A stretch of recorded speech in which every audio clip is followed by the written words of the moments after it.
Hi again. Today I wanted to go over showing your property. I'm often surprised when I shop my competition.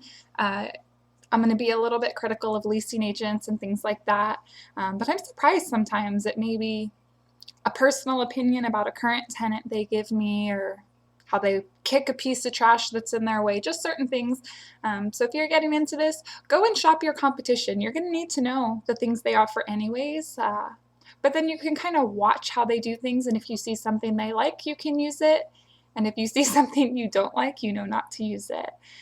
So first of all, whether you have someone coming in or not, you need to walk your property. Make sure you're looking at it from the eyes of a renter. Personally, I like my property to be clean. If I see trash on the ground when I go at other places, I just think trash invites like rats and mice and stuff like that. And I like my property clean. It doesn't take that much to pick up a few pieces of trash, and it makes the property look a lot nicer. So after you've done that, if you have a person that comes in your office and is thinking about renting or wants to know things, make sure you're asking qualifying questions, the who, what, when, where kind of questions. One of the most important questions I think to ask, besides, telling them the price and making sure it's a good fit for their time frame, is asking people why they want to move. Or why they are moving. I find a lot of the times people say that they're moving because of maintenance reasons. Maintenance doesn't get done, but just figure out why they're moving.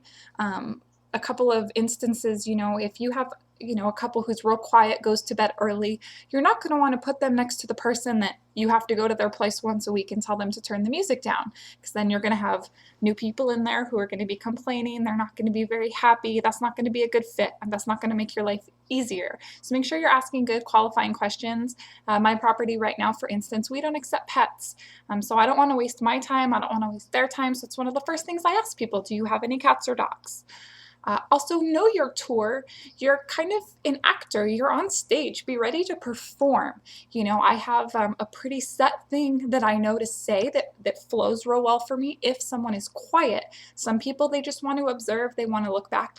Other people, they want to talk to you. So you have to know kind of how to conform. If normally when you're walking to the unit, you're saying things, you're showing things, but on this particular tour, someone's talking. So put it in your mind, maybe when you get into the unit, take control, and then when you're coming back, you can go over that thing.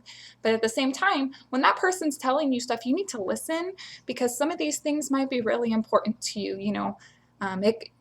It's information you should be writing down on their guest card, and you never know what someone is going to tell you and how valuable that information is. I've had people tell me some pretty crazy things, that, well, you're not going to see it on my credit yet, but I am being evicted. I don't want to rent to you. I don't want to have to evict you. I appreciate your honesty, but, and if I would have been thinking, oh my goodness, my tour, that would have killed it. No objections and how to overcome them. When I first started in this industry, I would get offended. If someone would say, oh yeah, this unit's okay, but all the living rooms I've looked at are bigger. My living room isn't that big, so I would get offended at first, but knowing how to overcome objections is good. Just, oh yeah, the living room is a little bit on the small side, but the bedrooms are really large. And that's where knowing your competition comes in handy. Is the living room the same size as your competition? Are your bedrooms bigger than your competition? Know how to make their negative objection into a positive. And also sometimes probe people, their objections. If someone says, oh, this is a really small living room. Oh, okay, well, do you have like a big sectional or something? No, I just like a big living room. Okay, so it's a more of a preference than, something that's in concrete.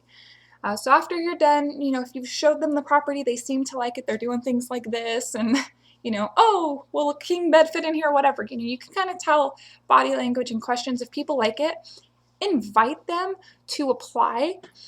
Sometimes just because they saw the property, make sure you're asking them, okay, so would you like some applications? Did you want to apply for this? Kind of invite them back in, and just remember that they're buying you. Yeah, the property needs to be a good fit, but they're going to be dealing with me if their neighbors are obnoxious or if they need to be late on their rent. So they're going to be buying you. So making sure that you're making a good first impression. And I try to be myself. Sometimes I can be a little bit silly. believe it or not. So I make sure to be myself. I'm never fake with people. Sometimes, just certain personalities of people, I make sure I'm a little bit more professional. Sometimes people might come in and say things and I feel like they're probing me. Like for instance, if a Caucasian couple comes in and says, well, is there a lot of African Americans here? Why would you ask that? Why does that matter?